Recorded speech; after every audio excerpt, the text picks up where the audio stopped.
বড় হলো গন্ডার পরিবার, ডুয়ার্সের জঙ্গলে বিরল দৃশ্য। অন্যদিকে ফিরে এলো যোদ্ধা, খুশি বনকর্মীরা।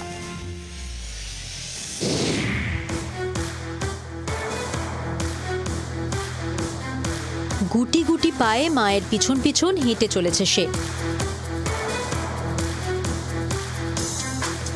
এক মুহূর্ত মাকে ছাড়ছে না, মায়ের গায়ে মুখ ঘষছে, মায়ের গায়ে লেগে লেগে থাকছে, মায়ের সঙ্গে ঘুরে বেড়াচ্ছে সদ্যজাত গন্ডার ছানা।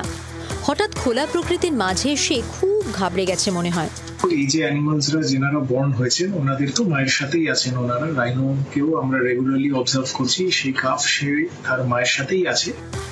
বন দপ্তরের সাম্প্রতিক পরিসংখ্যান বলছে গরুমারা ও সংলগ্ন এলাকায় এখন গন্ডারের সংখ্যা 61। তবে সদ্যজাত এই গন্ডার ছানা এখনো সরকারি রেকর্ডে নথিভুক্ত হয়নি। মাস কয়েক আগে আহত অবস্থায় উদ্ধার করা হয়েছিল যোদ্ধা নামের একটি বাচ্চা হাতিকে। চিকিৎসার পর এখন অনেকটাই সুস্থ সে। তার দস্যিপনা না দেখলে যেন পর্যটকদের মনই ভরে না।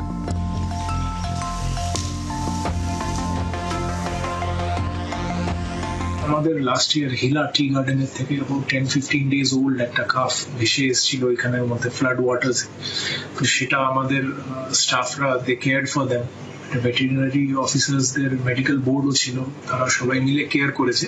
As a result of that ওই কাফটা সার্ভাইভ করেছে আর করে এখন একদম হেলদি আছে, মাহদের সাথে রেগুলারলি ওয়াইল্ড এনভায়রনমেন্টের মধ্যে এক্সপোজড হচ্ছে। আসন্ন পর্যটন মরশুমে ডুয়ার্স তাই আরও একবার প্রকৃতি ও পশু প্রেমীদের কাছে হয়ে উঠতে চলেছে স্বর্গসম।